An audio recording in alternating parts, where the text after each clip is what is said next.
Malam Pak Esra. Ya, selamat malam semuanya. Aduh Pak, untuk Bapak rambutnya nggak panjang ya Pak ya. Kalau rambut Bapak panjang, mungkin malam ini kita akan bahas ini si Pret Esra Sori ini lah yang rambutnya perlu dicukur ini. Aduh, itu memang cukup menghebohkan Pak hari-hari ini Pak ya. Tapi ya sebenarnya nggak apa-apa juga, karena kalau nggak ada kasus ini kan kita nggak bertemu dan kita nggak belajar kan ya. Ya kan? Jadi sebenarnya melalui berbagai macam serangan terhadap iman Kristen ya, ataupun hujatan dan macam-macam itu sebenarnya kita melihat itu saja sebagai kesempatan belajar. Ketika orang menyerang iman kita semacam ini, kita juga nggak pernah mikir ke situ kan. Nah, setelah ada pembahasan, kita tambah ilmu lagi. Jadi sebenarnya ya di satu sisi ya bersyukurlah bahwa iman kita sering diserang, dihujat ya. Sehingga kita ada bahan untuk belajar. Ada bahan untuk belajar. Gitu. Nah, Pak, kita bisa kan Pak kalau bisa bicara soal topik-topik tentang Kristenan, dasar-dasar Kristenan ya. Kita seringkali menjawab pertanyaan tentang benarkah akhirat itu dipalsukan. Lalu yang kedua, apakah betul kekristenan itu menyembah 3 Tuhan?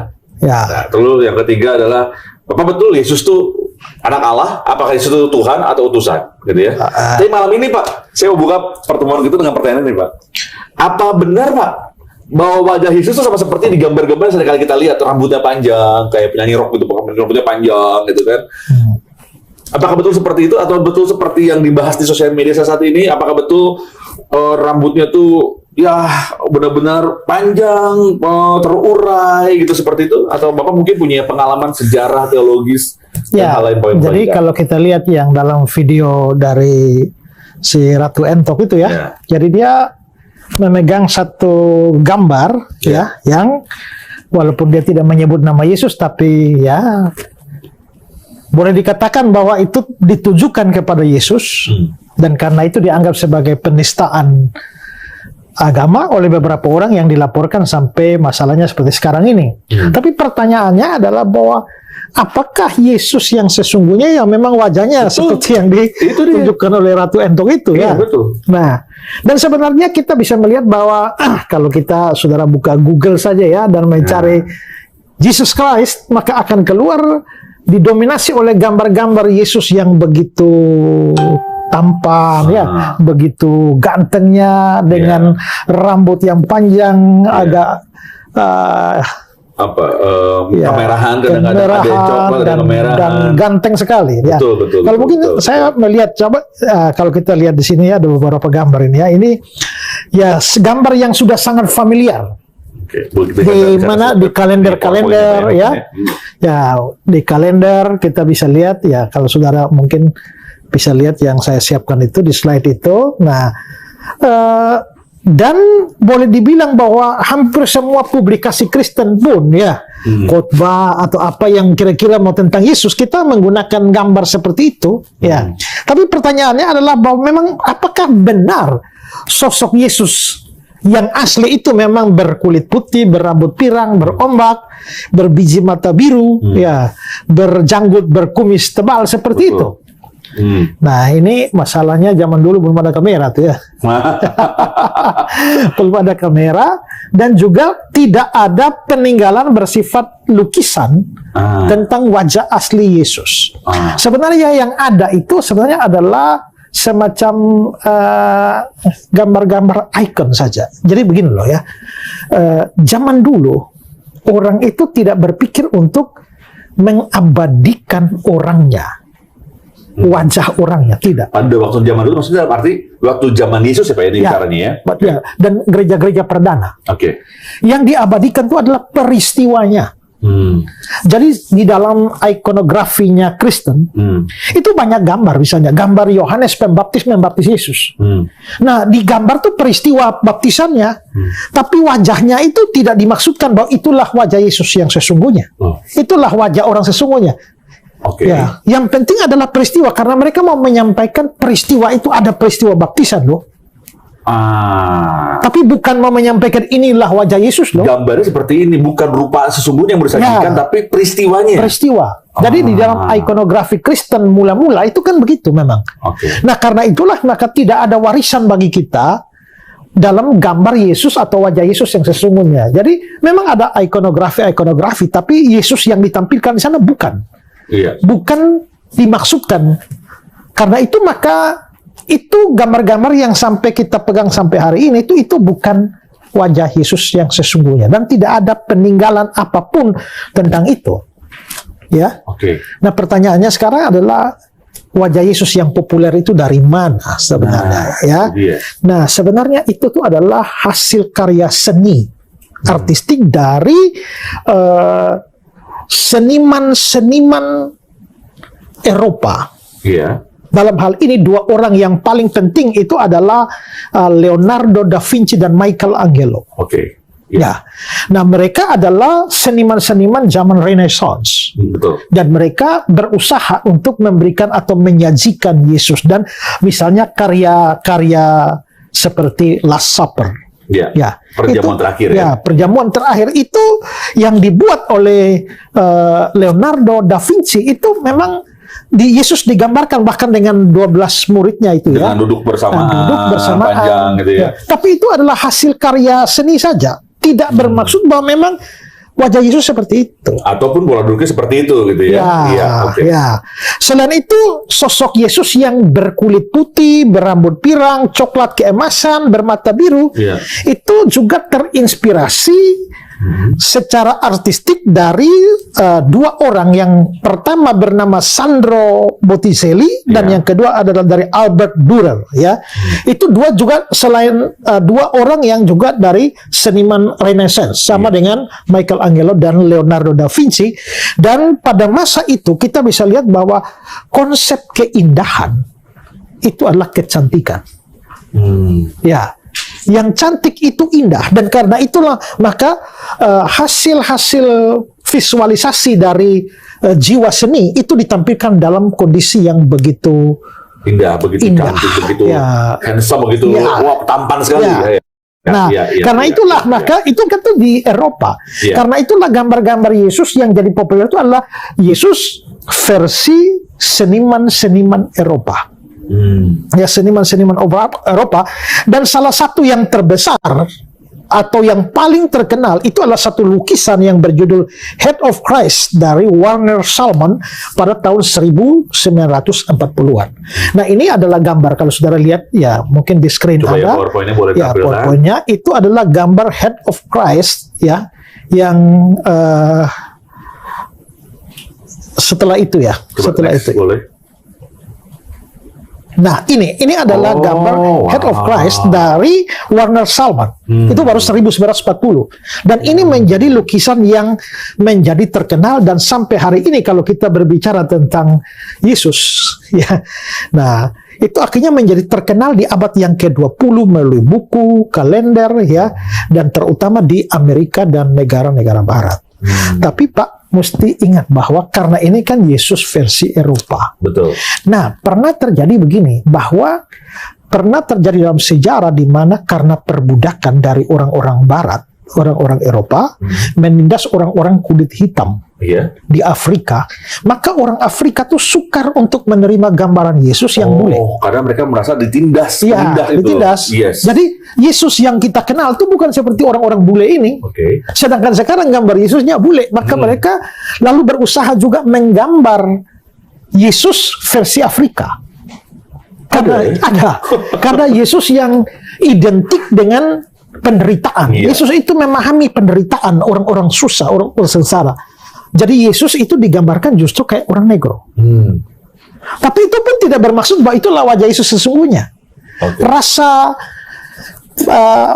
bahwa Yesus lebih pro kepada mereka yang menderita, membuat mereka menolak ya, Yesus versi Eropa dan membuat Yesus versi Afrika. Bahkan di Cina itu pun ada gambar Yesusnya sendiri. Wah, jangan-jangan Dengan matanya sipit. mata sipit itu. Oh, betul Ya, benar. Itu bisa ditemukan dalam salah satu buku, saya lupa penulisnya, tapi saya waktu kuliah dulu saya pernah lihat, itu judul bukunya adalah Wajah Yesus di Asia.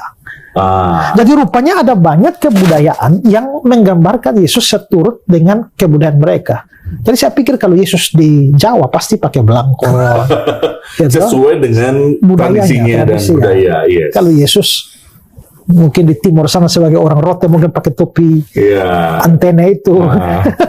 Kearifan lokal. Ya, kearifan lokal. Jadi artinya kita bisa lihat, ya contoh saja gini, kalau kita pergi ke Israel, ya di Nazaret, kita bisa berkunjung ke gereja yang dipercaya sebagai rumahnya Bunda Maria waktu mendapatkan perjumpaan malaikat. Itu di seluruh gedung itu tuh penuh dengan gambar Maria dari segala macam negara. Betul.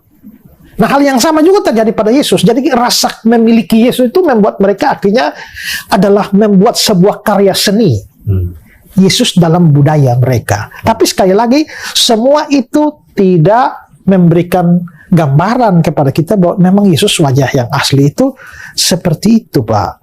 Ya. Pak, sebelum lanjut ini, Pak, saya mau tanya, Pak. Emang kalau di Kristen itu boleh, Pak, kita menggambarkan wajah Yesus, Pak? Karena ada banyak kepercayaan mungkin atau agama lain bahkan untuk nabinya sendiri nggak boleh digambarkan gitu kan, karena selalu untuk menghormati kesucian dari tokoh tersebut. Kalau di Kristen apakah diperbolehkan? Nggak ada masalah, tidak disarankan, tidak dilarang.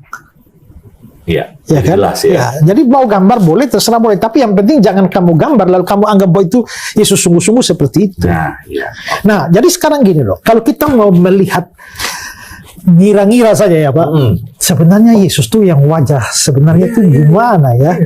Yang pasti sudah bukan ala Eropa.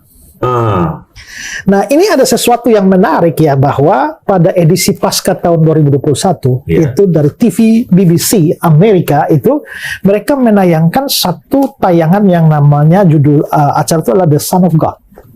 Dan di dalam acara itu mereka menayangkan sebuah patung. Memang mereka membuat sebuah patung. Nah, patung itu adalah hasil rekonstruksi mereka untuk kira-kira mencari wajah Yesus itu kira-kira seperti apa sih?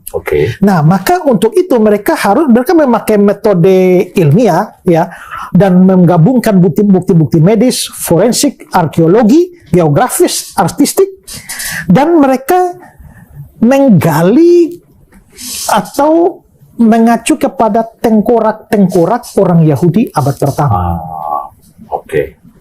Dan setelah mempelajari semua tengkorak orang Yahudi abad pertama yang masih bisa didapat, maka mereka bisa menyimpulkan bahwa tipikal orang Yahudi abad pertama tuh modelnya begini. Dia tidak terlalu tinggi. Jadi nggak terlalu tinggi. Nggak terlalu tinggi, seperti digambarkan. Juga wajahnya itu dan juga kulit mereka tuh rasa-rasanya tidak putih-putih bersih amat. Ya. Nah, lalu mereka akhirnya mulai memakai komputer dan segala macam untuk membuat rancangan. Lalu akhirnya muncullah gambar seperti yang gambar ini. Nah, boleh coba lihat ya di PowerPoint-nya. Oke. Nanti ditampilkan. Coba lihat itunya. Nah, ini dia, Pak. Sudah ya? Nampak sudah ya? Tuh. Yang sebelah kanan. Ya. Nah, itu seperti itu. Jadi mereka lalu mengatakan bahwa mereka juga tidak mengatakan bahwa inilah wajah Yesus, bukan. Bukan. Tapi kalau kita mau mencoba-coba mencari tahu, lihat ini mungkin jauh lebih mendekati daripada Yesus ala Eropa itu. Ya, jadi pemirsa mungkin perlu tahu dulu ini adalah rekonstruksi yang coba dibuat. Tapi bukan tentu juga ini mewakili dari wajah Yesus sebenarnya. Lebih seperti itu ya, Pak ya. Nah, jadi akhirnya beberapa orang ahli yang terlibat di dalamnya ya. Tim BBC itu mereka, misalnya saya kasih seorang tim BBC ini, dia seorang arkeolog Israel namanya Josias. Nah, coba saya kutipkan kata-kata dari Josias ya. Sudah bisa lihat di slide itu ya.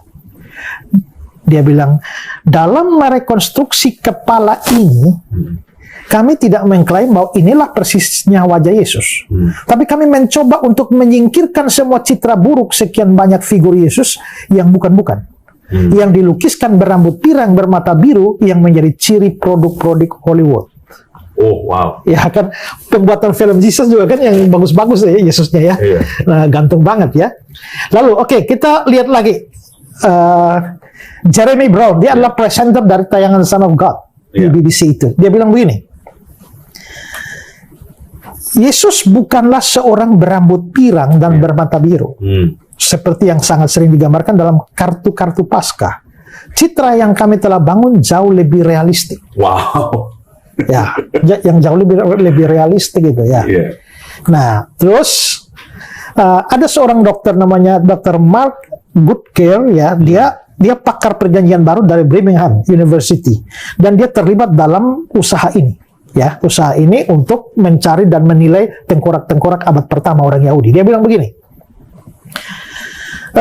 gambaran-gambaran tradisional tentang Yesus yang memiliki rambut panjang berwarna emas yang berombak sangat mungkin tidak akurat. Juga tampaknya bagi kita adalah bahwa Yesus memiliki kulit berwarna yang relatif gelap. Memakai ungkapan masa kini, aku pikir hal yang paling aman adalah membicarakan Yesus sebagai seorang kulit berwarna. Mungkin sekali ini berarti bahwa Yesus adalah seorang laki-laki yang kulitnya berwarna coklat kekuningan. Ya, beda sekali jadi ya. Apa yang kita sekali lihat. Ya. Wow. Nah, jadi ini semua. Jadi dan kata lain ya, walaupun mereka begitu, mereka mengklaim ya mungkin lebih mendekati lah, walaupun itu bukan itu. Wah. Tapi yang pasti adalah kita memang nggak pernah tahu wajah asli Yesus seperti apa sebenarnya. Gitu. Nah, itu tadi muka ya, Pak ya. Ya. Lalu gimana dengan rambut Yesus sendiri sebetulnya, Pak? Oke. Nah, tapi mungkin ya sebelum bahas rambut ini ya. Ya, karena pastinya semua para pemirsa juga saat ini lagi penasaran gitu ya. Pertama, kita punya gambaran tentang wajah Yesus. Dan ternyata dari sejarah yang tadi Pak Estra sudah coba paparkan, rekonstruksi juga coba dibuat gitu ya. Ternyata mengajak kita jadi berpikir, ternyata sepertinya ini bakal sangat-sangat berbeda dengan wajah Yesus yang biasa kita kenal gitu kan. Nah, apakah itu juga berkenaan dengan rambut Yesus? Ya, Pak, sebelum itu Pak, ya mungkin begini.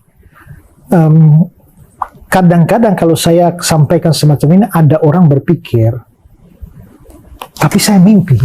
Oh iya, iya karena banyak orang bilang mimpi kan, saya dapat mimpi ketemu Tuhan, berambut pirang, rambutnya pirang, dan sama seperti di gambar-gambar. Ya karena sudah jelas dia belikan gambar seperti itu. Dan gara-gara itu mereka bertobat itu. Iya, kita sih ya nggak menyalahkan tentang pertobatannya karena itu ya Pak ya. Tapi jadinya kan seperti mengklarifikasi bahwa betul seperti itu. Nah, sekarang tadi saya sudah tunjukkan ya, itu memang karangannya seniman Michelangelo dan Leonardo da Vinci. Iya. Tapi kalau ditanya begitu ya sekarang ini loh, gara-gara itu kan, akhirnya kan seluruh dunia boleh dianggap bahwa sudah mengenal Yesus dengan wajah yang ala Eropa tuh kan. Iya. Nah, seandainya Yesus mau datang dalam mimpi dengan wajah aslinya yang bahkan tidak dikenali sama sekali. Oh iya. Ini siapa nih? Iya. Kita ini kan kalau ada mimpi buruk itu doa dalam nama Yesus. Nah, kalau ini Yesus bukan yang saya sekalian ini, berarti bukan kayak asli nih. Jadi kalau Yesus asli yang muncul, kita usir dia dalam nama Yesus kan repot. Nah, dengan kata lain, dalam tanda petik, Yesus terpaksa. Dalam tanda kutip ya ini menggunakan istilah tersebut terpaksa menampilkan diri dalam gambaran yang sudah dikenali. Supaya waktu si pemimpi itu dia tahu bahwa itu memang Yesus. Ya, kalau dia tiba-tiba munculnya wajahnya Bapak, itu yang tidak dikenali sama sekali. Ngerti. Gitu. Wow, oke. Oke, tadi tanya masalah rambut ya. Karena karena itu topik yang sedang kita bahas malam hari ini gitu kan. Orang jadi penasaran. Aslinya seperti apa mukanya, kemungkinan ya ini juga kita harus menggunakan kata kemungkinannya berbeda ya dengan yang sering kali kita lihat. Lalu apa yang sejarah katakan, mungkin kita juga tulis atau mungkin hal-hal dari sejarah lain kita bisa lihat tentang rambut Yesus itu sendiri. Oke, ada anggapan atau dugaan bahwa memang Yesus berambut panjang. Ya, nah dasarnya tuh apa? Karena di dalam perjanjian lama ada aturan tentang seorang nasir. Nasir itu seorang yang bernasar. Ya. Seorang bisa bernasar lalu dia menjadi nazir. Ya, dia menjadi nasir dan ada aturan bahwa seorang nasir itu tidak boleh potong rambut. Ya, oke, coba kita lihat di Bilangan pasal 6 ya. Bilangan pasal 6 ayat 1, 2, dan 5. Di slide ada? Ada, sudah. Oke. Tuhan berfirman kepada Musa, berbicaralah kepada orang Israel dan katakanlah kepada mereka, apabila seseorang laki-laki atau perempuan mengucapkan nasar khusus, yakni nasar orang nasir untuk mengkhususkan dirinya bagi Tuhan, Lalu diberikan aturan-aturan, lalu ayat 5, selama waktu nasarnya sebagai orang nasir, janganlah pisau cukur lalu di kepalanya. Sampai genap waktunya ia mengkhususkan diri bagi Tuhan. Haruslah ia tetap kudus dan membiarkan rambutnya tumbuh panjang. Jadi seorang nasir tidak boleh cukur rambut. Tidak boleh potong rambutnya harus panjang. Nah, kalau nasir ini ada dua macam nasir, Pak. Ada nasir yang memang Tuhan sudah tentukan orang itu sebagai nasir. Ada yang atas kemauan dia sendiri. Dia bernasar. Nah, tapi aturannya tetap sama, yaitu rambutnya harus panjang, tidak boleh dicukur. Contohnya mungkin kalau yang mengkhususkan diri sama seperti Samson mungkin, Pak ya? Ya. Coba kita lihat Hakim-Hakim 13 tuh ya. Hakim-Hakim 13, 2, 5. Pada waktu itu ada seorang dari Sora, dari keturunan orang Dan, namanya Manoah, istrinya mandul, tidak beranak. Dan malaikat Tuhan menampakkan diri kepada perempuan itu dan berfirman kepadanya demikian, memang engkau mandul, tidak beranak, tapi engkau akan mengandung dan melahirkan seorang anak laki-laki. Oleh sebab itu, peliharalah dirimu, jangan minum anggur atau minuman yang memabukkan, jangan makan sesuatu yang haram, sebab engkau akan mengandung dan melahirkan seorang anak laki-laki, kepalanya tak akan kena pisau cukur. Ini Simpson ini ya. Sebab sejak kandungan ibunya, anak itu akan menjadi seorang nasir Allah. Jadi dia nasir yang ditentukan sejak dalam kandungan. Maka aturannya, kepalanya tak kena pisau cukur. Ya. Dan dia akan memulai penyelamatan orang Israel dari tangan orang Filistin. Lalu ayat 17. Maka diceritakannya kepadanya, si Simpson ini cerita segala isi hatinya kepada Delila itu ya. Kepalaku tidak pernah kena pisau cukur sejak dari kandungan ibuku. Aku ini seorang nasir Allah. Itu Simpson. Ada orang lain lagi. Coba. Yang rambutnya panjang? Ya. Yang mamanya bernasar. Siapa ya? Samuel. Iya betul. Pada waktu dia sebagai Nabi Allah. Betul, Hana. Betul. Itu 1 Samuel 1 ayat 11. Betul. Kemudian bernasarlah ia, Hana, katanya, Tuhan semesta alam, jika sungguh-sungguh engkau memperintahkan sengsara hambamu, dan mengingat kepadaku dan tidak melupakan hambamu ini, tapi memberikan kepada hambamu ini seorang anak laki-laki, maka aku akan memberikan dia kepada Tuhan untuk seumur hidupnya, dan pisau cukur tidak akan menyentuh kepalanya. Nah, ya. Jadi berarti memang ada aturan orang nasir itu tidak boleh potong rambut. Nah, sekarang pertanyaannya adalah bagaimana dengan Yesus? Ya kan? Yesus ini seorang nasir Allah. Atau bukan? Nah, untuk itu coba kita lihat Matius 2 ayat 23. Jadi ceritanya cerita Natal tuh ya. Herodes mau bunuh Yesus. Betul. Maka Yusuf diperintahkan oleh malaikat larikan Yesus dan Maria ke Mesir. Setelah Herodes mati pulang. Betul. Pulang kan Yesus lahirnya di Bethlehem. Tapi pulangnya bukan pulang ke Bethlehem. Bukan dong. Ke Nazaret. Nah, lihat Matius 2:23. Waktu Yusuf pulang ke Nazaret. Hal itu terjadi supaya genaplah firman yang disampaikan oleh nabi-nabi bahwa ia akan disebut orang Nazaret. Perhatikan, ini Matius berbicara tentang sebuah nubuat. Genaplah firman yang disampaikan oleh nabi-nabi bahwa ia, Mesias, akan disebut orang Nazaret. Betul. Pertanyaannya, genaplah firman yang disampaikan nabi. Nabi mana yang bicara tentang Yesus orang Nazaret? Mesias orang Nazaret. Saudara cari sampai bengkok pun tidak dapat. Bahkan Nazaret tidak pernah disebutkan dalam perjanjian lama. Maka ini menjadi soal dalam soal tafsir Alkitab. Matius bilang hal itu terjadi supaya genaplah yang disampaikan Nabi. Tapi Nabi mana? Cari di seluruh Nabi tidak ada yang mengatakan Mesias dari Nazaret. Ya. Nah, maka muncul penafsiran. Sebenarnya kata Nazaret yang muncul di dalam Matius 2 ayat 23 ini bukan berbicara soal kota Nazaret. Ya. Tapi di sini Matius sedang memainkan bahasa atau mengadakan permainan kata dalam bahasa Ibrani. Ya. Nah, misalnya ya, ini ada dua penafsiran dari sini. Misalnya, sejumlah penafsir yang memegang ini misalnya adalah William Barclay. Dia mengatakan bahwa nubuat itu berhubungan dengan Yesaya 11 ayat 1. Coba lihat Yesaya 11 ayat 1. Satu tunas akan keluar dari tunggul Isai, dan taruk yang akan tumbuh dari pangkalnya akan berbuah. Nah, di situ saya garis bawahi kata taruk ya. Dan kata taruk ini dalam bahasa Ibrani-nya itu adalah netzer. Mirip dengan Nazaret yang tadi kita bahas. Ya. Ya, ingat ya, bahasa Ibrani pada waktu itu nggak ada huruf hidup. Betul. Jadi membacanya tergantung supply. Jadi Natsar dengan Netzer itu sama itu. MLK itu bisa dibaca Maleaki, bisa malaikat, atau bisa melek, raja. Melek, iya betul. Tergantung supply huruf hidup. Ya. Nah, maka sama juga Natsar, Netzer. Jadi tafsiran ini mengatakan, jadi sebenarnya bahwa Matius sedang mengadakan permainan kata Ibrani terhadap orang Nazaret itu dia ambil dari taruk itu atau Netzer itu, dan dia ingin mengatakan bahwa Yesus yang datang dari Nazaret itu sebenarnya Yesus adalah sang Netzer, yaitu sang taruk. Maka Natsar, Netzer. Tadi kan juga sama, yang bernasar adalah Nazir. Betul. Maka antara Nasar, Nasir, Neser itu ada hubungan. Betul. Ya.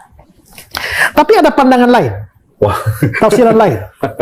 Tafsiran lain ini mengatakan bahwa Yesus orang Nazaret. Iya. Itu Nazaret itu lebih berkaitan dengan Nasir daripada Netzer. Kalau Netzer itu kan taruk. Betul. Tapi ini langsung dengan Nasir. Berarti Nazar itu ya? Ya, Nasar tadi. Dan kalau begitu, maka sebenarnya Yesus itu seorang Nasir. Nah, coba sekarang kita juga melihat ada orang lain di Alkitab yang juga disebut sebagai Nasir ya. Kejadian 49 ayat 26. Berkat ayahmu, ini tentang Yusuf. Berkat ayahmu melebihi berkat gunung-gunung yang sejak dahulu, yakni yang paling sedap di bukit-bukit yang berabad-abad. Semua akan turun ke atas kepala Yusuf, ke atas bahu batu kepala orang yang teristimewa di antara saudara-saudaranya. Nah, kata-kata orang yang teristimewa itu bahasa Ibrani-nya Nasir. Berarti Nasir juga bisa berarti orang yang istimewa. Ya. Nah, kalau begitu Yusuf ini seorang yang istimewa. Nah, bukankah Yesus adalah seorang yang istimewa? Pasti. Nah, kalau begitu Yesus adalah seorang Nasir. Ya. Nah, Simson itu seorang Nasir yang dipakai untuk melepaskan orang Israel dari perbudakan Filistin. Yesus orang Nasir yang melepaskan umatnya dari perbudakan dosa. Samuel seorang Nazir yang mengajarkan kebenaran dan menjadi imam bagi orang Israel. Yesus seorang Nazir karena dia adalah imam untuk imam besar perjanjian baru. Yusuf adalah Nazir karena dia adalah orang istimewa. Dan Yesus juga adalah Nazir karena dia adalah orang istimewa. Jadi kalau begitu itu ada dinubuatkan di Yesaya yang taruk. Betul. Tapi juga dibicarakan di Hakim-Hakim atau Nasir dan Kejadian. Nah, Yusuf. Kalau begitu ada lebih dari satu ayat. Makanya di Matius 2 ayat 23, hal itu terjadi supaya genaplah firman yang disampaikan oleh nabi-nabi. Karena ada banyak orang, banyak tokoh, banyak nabi yang menyebutkan. Nah, maka pandangan ini dipegang oleh John Calvin. Nah, kalau begitu maka Yesus bisa jadi Yesus adalah Nasir ya. Aturan Nasir adalah tidak boleh kena cukur. Tidak boleh kena cukur. Berarti Yesus rambut panjang. Nasir harus rambut panjang. Karena tidak pernah kena cukur, berarti masih panjang. Ya. Nah, sekarang gini. Marilah kita katakan bahwa kalau benar Yesus Nasir, dia harus berambut panjang, tidak boleh cukur. Iya dong.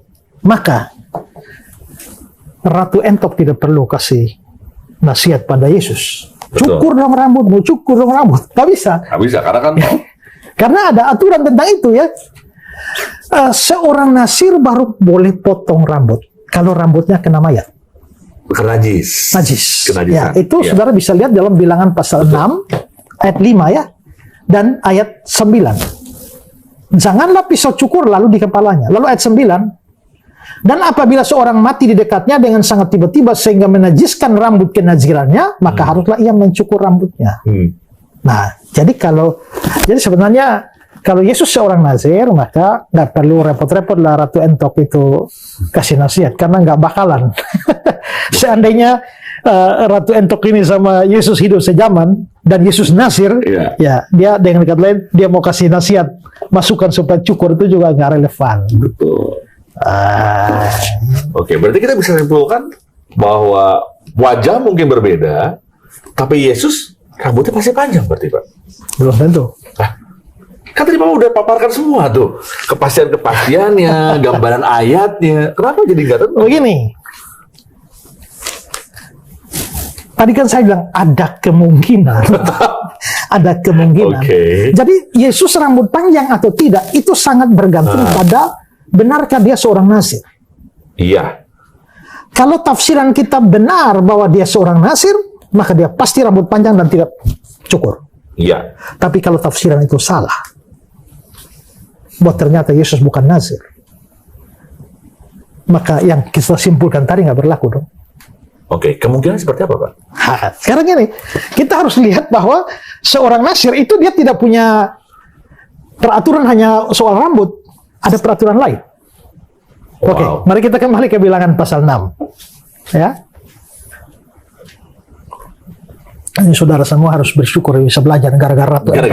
Ya toh, kalau dia nggak bikin masalah kan kita nggak belajar begini kan? Ya, tapi maaf, hukum jangan terus. Ya, itu hukum bukan wewenang kita. Ya. Dan apa yang kita bahas malam hari ini juga itu tidak bisa dijadikan sebagai alat bukti di persidangan. Atau sama tahu saya mau dipanggil sebagai saksi ahli. Nah, itu dia. Saya ngomong dulu di awal itu dulu. Saya tidak bersedia jadi saksi ahli. Oke, kita kembali ke Bilangan 6 ya. Ini kan tentang nasir. Langsung lihat ayat 3. Maka, ini aturan bagi seorang nasir. Maka haruslah dia menjauhkan diri dari anggur dan minuman yang memabukkan. Jangan minum cuka anggur. Betul. Atau cuka minuman yang memabukkan. Jangan meminum sesuatu minuman yang dibuat dari buah anggur.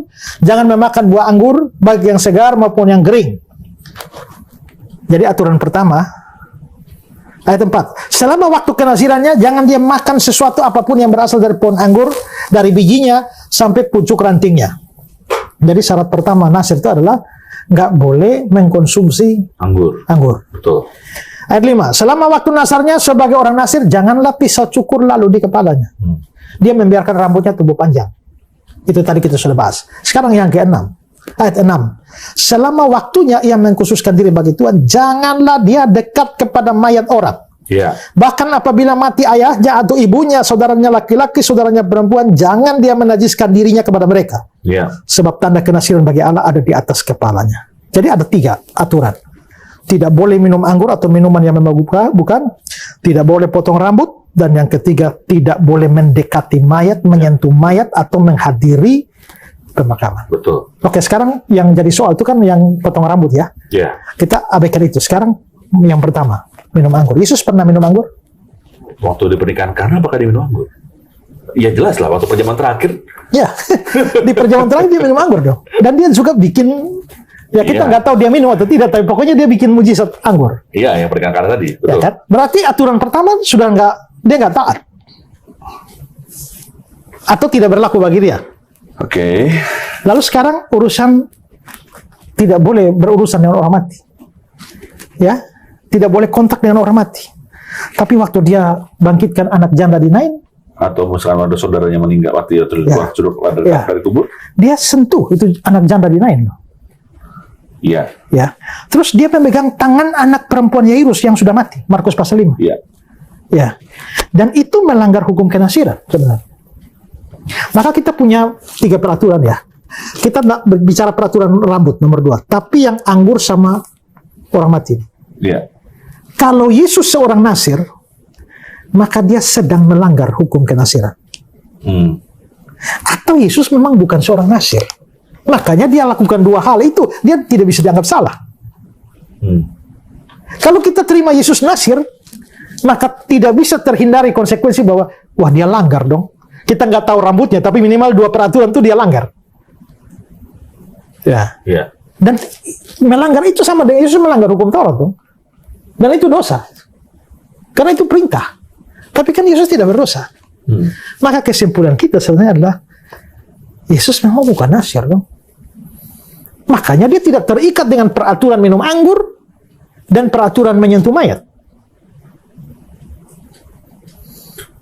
Iya, betul. Karena ada persyaratan, tidak hanya berdiri satu persyaratan, tapi ada persyaratan lain yang bertentangan dengan syarat ordinasi. Ya, kalau begitu sebenarnya.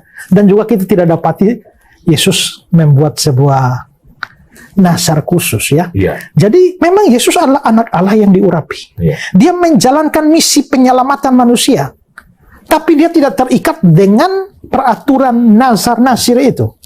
Dan sebagai gantinya dia hidup dalam penuh ketaatan kepada Bapaknya, menjalankan hukum Allah dengan sempurna, menggenapi hukum Taurat dan semua kesaksian para nabi. Tapi dia bukan Nasir. Kalau dia bukan Nasir, maka tidak ada peraturan harus rambut panjang. Wah, ini menarik nih Pak.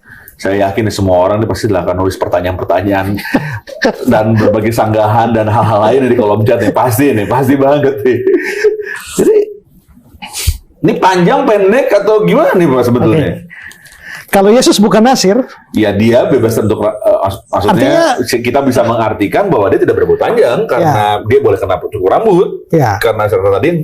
Tapi mungkinkah Yesus walaupun bukan Nasir tapi tetap memilih berambut panjang?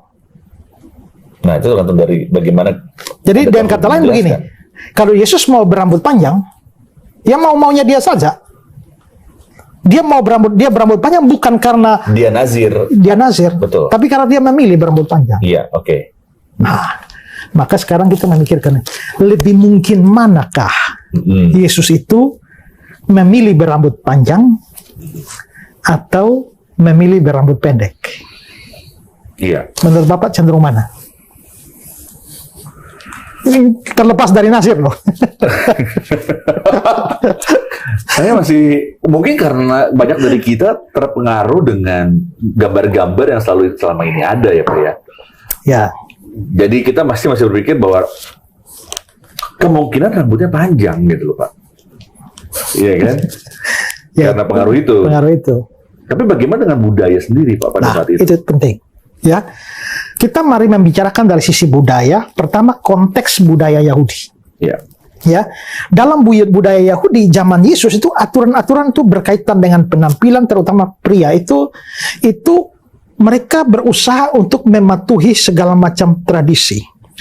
Nah, lain cerita kalau Nasir ya, itu memang sudah ditentukan semacam itu. Tapi secara umum laki-laki Yahudi biasa memotong rambut mereka secara teratur. Oke. Kecuali panjangnya tuh bagian samping ini loh. Iya, karena syarat Yahudi budaya pada waktu itu, betul. Ya, tapi rata-rata mereka memangkas rambutnya, memotong rambutnya. Itulah sebabnya di dalam Alkitab tuh sebenarnya ada cukur rambut loh ya. Itu tuh kalau nggak ada di slide ya, tapi itu di Kisah 18 ayat 18. Paulus tinggal beberapa hari lagi di Korintus, lalu dia minta diri kepada saudara-saudara di situ dan berlayar ke Syria sesudah ia mencukur rambutnya di Kengkrea. Jadi mereka orang Yahudi biasa mencukur rambut mereka. Ya. Nah, karena itu maka kita bisa lihat bahwa tidak umum bahwa orang Yahudi, laki-laki Yahudi zaman itu berambut panjang. Rata-rata berambut pendek dan mereka mencukur rambut. Itu dari sisi budaya Yahudi. Kedua, kita lihat pengaruh budaya Yunani Romawi. Betul. Karena pada masa Yesus, ya, itu di Palestina itu di bawah kekuasaan Romawi. Ya. Dan pengaruh Yunani Romawi itu cukup kuat di wilayah itu. Betul. Di dalam budaya Yunani Romawi, pria dewasa biasanya memiliki rambut pendek. Ya. Yang menunjukkan kedisiplinan dan status sosial yang tinggi. Rambut panjang itu biasa dianggap kurang maskulin dan itu lebih umum pada para budak. Tapi orang-orang terhormat dan berpendidikan, filsuf-filsuf yang menunjukkan strata sosial yang baik, itu mereka potong rambut. berambut pendek ya. Dan kita juga bisa lihat itu dari sisi dunia seni, di mana patung-patung mosaik Romawi, Yunani yang terkemuka, kaisar-kaisar itu semua cenderung rambut pendek. Betul. Ya, maka kita sudah dapat dua budaya ya, budaya Yahudi, budaya Yunani, Romawi. Ketiga, ada petunjuk dari Rasul Paulus Mengenai Yesus kah atau mengenai kehidupan orang Yahudi pada saat kehidupan orang Yahudi pada saat itu. Coba kita lihat 1 Korintus 11 ayat 14. Bukankah alam sendiri menyatakan kepadamu bahwa adalah kehinaan bagi laki-laki jika dia berambut panjang? Kecuali Nasir loh ya. Tapi bagi umum adalah kehinaan bagi laki-laki kalau dia berambut panjang. Pernyataan Paulus ini setidaknya menunjukkan bahwa komunitas yang dia hadapi pada saat itu kemungkinan adalah orang-orang Yahudi dan Yunani yang ada di situ. Mereka tidak lazim bahwa mereka itu berambut panjang. Ya. Dan itu juga bisa menunjukkan bahwa dalam kekristenan mula-mula rambut panjang pada laki-laki itu tidak umum. Ya. Keempat, ini ada representasi seni kuno. Gambar-gambar mosaik kuno yang menggambarkan orang Yahudi pada masa itu ditemukan di sinagog-sinagog Yahudi berdasarkan penggalian arkeologi. Itu menunjukkan bahwa laki-laki Yahudi cenderung memiliki rambut yang tidak panjang. Ya. Dan paling-paling yang sepanjang telinga ini saja. Pada masa itu, selain Nazir, ya, umumnya orang berambut pendek ya. Jadi dari semua data ini, kira-kira lebih cenderung mana? Yesus berambut panjang atau pendek? Surat Paulus sebenarnya menegaskan sekali ya. Ya. Oke, coba kita lihat kata-kata dari Mark Goodcray tadi ya. Iya. Hal termudah ditentukan adalah rambut Yesus. Ada suatu rujukan dalam suatu surat Paulus yang menyatakan bahwa adalah sesuatu yang tidak pantas jika seorang laki-laki memelihara rambut panjang. Jadi tampaknya lumayan pasti bahwa di masa itu kaum pria harus memiliki rambut pendek yang dapat diterima umum. Gambaran-gambaran tradisional tentang Yesus yang memiliki rambut panjang berwarna emas yang berombak sangat mungkin tidak akurat. Kembali Pak, kalau begitu begini. Kalau memang Yesus rambut pendek, maka nasihatnya Ratu Entok juga tidak relevan. Kan dia memberi nasihat kepada seorang berambut panjang, si gondrong. Ternyata Yesus tidak gondrong. Iya. Atau kemungkinan lebih besar tidak gondrong. Iya. Jadi mau Yesus seorang Nasir yang berambut panjang atau bukan Nasir yang berambut pendek, tetap si Entok ini tidak pas itu. Ya, disclaimer-nya kalau kita bicara soal, kalau kita menghubungkan dengan kepercayaan, artinya mau seperti apapun juga apa yang diucapkan tidak pantas untuk dia berkata seperti itu. Dan yang kedua adalah yang nggak nyambung juga apa yang diperkatakan, karena tentu juga panjang, tentu juga pendek, gitu masalahnya di situ. Ya, oke. Ya, kira-kira itu pendapat saya. Ya. Nah, kalau gitu kan jadinya gini Pak, sebetulnya seperti apa gitu loh wajah Kristus, seperti apa Pak? Ya nggak tahu. Kita mau seperti apa, kita nggak tahu. Ya, jadi sebenarnya justru disinilah sebenarnya dari kasusnya si Entok ini, lalu dari penjelasan saya ini atau kita perbincangan kita ini sebenarnya kita bisa menarik aplikasi loh bagi hidup kita sebenarnya. Apa tuh Pak? Coba. Ya, saya berikan beberapa. Pertama, kita harus berpegang teguh pada kebenaran yang berdasarkan fakta. Ya. Saat menghadapi penghinaan, ya jelas terlepas dari Yesus modelnya seperti apa, tapi kan si Entok tuh menganggap bahwa itu kan Yesus. Dan itu dengan nada menghina sebenarnya, tapi terlepas dari penghinaan atau ejekan seperti apa pada kekristenan, ya tapi sebaliknya kita berpegang pada kebenaran yang didukung oleh fakta sejarah, budaya, dan teologi kita, bukan pada suatu gambaran-gambaran artistik yang sebenarnya juga harus disadari bahwa itu bukan menggambarkan Yesus yang sesungguhnya, ya. Nah, itu adalah hasil seni, bukan fakta sejarah. Itu harus dipahami. Kedua, kita perlu bergantung pada tidak perlu bergantung pada gambaran visual tentang Yesus. Nah sekarang karena populernya gambar begini, kadang-kadang kita berdoa itu kan kita bayangkan gitu ya. Iya. Imajinasinya seperti itu, betul. Nah, sedapat mungkin lepaskanlah imajinasi itu. Karena yang kamu bayangkan itu pasti bukan Yesus. Ya. Oke. Jadi kita memang harus, kalau bisa kita lepaskan diri dari gambaran visual tentang itu. Ya, itu kedua. Ketiga, ya kita harus menghindari reaksi emosional yang berlebihan dalam kasus entok ini. Ya, seperti bilang hukum boleh jalan ya, tapi kita nggak perlu juga ikut maki-maki dia lah. Ya, kita beda dengan mereka lah yang kalau nabinya dihina, emosi sampai bakar-bakar segala macam kan ya, bakar sate, bakar ringan. Nah, kita tidak perlu begitu. Keempat, kita harus menunjukkan keunikan iman Kristen sebenarnya. Jadi ketimbang mempersoalkan hal remeh tentang wajah Yesus, kita sebenarnya bisa membicarakan hal lain yang lebih unik dari Yesus. Bahwa terlepas dari Yesus wajahnya seperti apa, tapi orang semacam itu nggak ada duanya di dunia kok. Ya. Dan kalau kita bicara Yesus, misalnya saja lahir dari perawan, sudah ada sebelum dilahirkan. Mana ada dapat orang begitu tidak berdosa sama sekali. Mana ada ajarannya selalu berpusat pada dirinya sendiri. Dia suruh percaya kepada Allah, tapi percaya juga kepada aku. Nah, jadi dia bicara kerajaan Allah, tapi dia tokoh utama kerajaan Allah itu. Ya, dia melakukan hal-hal yang hanya bisa dilakukan oleh Allah saja. Hai anakku, dosamu sudah diampuni. Kalau dia bukan Tuhan, nggak mungkin bisa mengampuni dosa orang lain. Ya, jadi sebenarnya mau wajahnya mau kayak apa kita nggak tahu sih.